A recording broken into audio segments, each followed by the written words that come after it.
রাধে রাধে বন্ধুরা, তোমরা সবাই কেমন আছো? আশা করছি সবাই খুব ভালো এবং সুস্থ আছো। দেখো, গোপাল সোনাদের জন্মাষ্টমী উপলক্ষে কিছু কেনাকাটি করেছি, সেইগুলোই তোমাদের সাথে শেয়ার করছি ছোট্ট ভিডিওর মাধ্যমে। গোপাল সোনাদের জন্য দোকান ঘুরে ঘুরে পছন্দ করে বেছে দেখো আমি জামা এনেছি। এই জামাগুলো কিন্তু আমি নিজে পছন্দ করে এনেছি।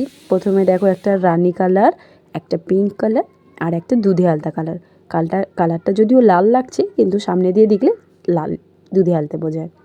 সাথে দেখো, 3টে প্যান্ট নিয়েছি। 3টে প্যান্ট এক কালার পেয়েছি, একসাথে এক রকমের সব পাচ্ছিলাম না, তবে 3টে প্যান্ট পেয়েছি। এবার দেখো, এই জামাগুলো আমি নিজের হাতে তৈরি করেছি। নিজের হাতে বলতে মেশিনেই সেলাই করেছি, কিন্তু নিজেই তৈরি করেছি। 3টে গোপালের জামা। আমার এই 3টে বড় ছোট গোপালগুলোর কিন্তু নাম আছে।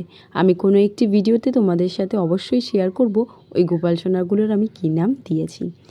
তা দেখো, যদি ভালো লাগে বলবে জামাগুলো কেমন হয়েছে।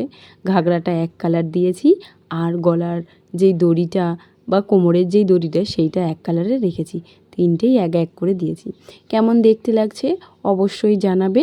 আর সাথে দেখো, আমার কৃষ্ণর জন্য একটা ঘাগরাও নিয়েছি সবুজ কালারের, কেমন লাগছে জানিও। আর দেখো, এবার নিয়েছি একটা গলাহার, একটা নয় 3টে নিয়েছি। 3টে গলাহার আর একটা কানের। আমাদের এখানে এরকম টাইপের গলাহার পাওয়া যায়, তো আমি এগুলোই নিয়েছি। কেমন লাগছে জানিও। যদি ভিডিওটি ভালো লেগে থাকে চ্যানেলটি সাবস্ক্রাইব করে একটা লাইক করে দিয়ে যাবে। তোমাদের এক একটি লাইক আমাকে অন্য একটি ভিডিও বানাতে অনেক অনুপ্রাণিত করে।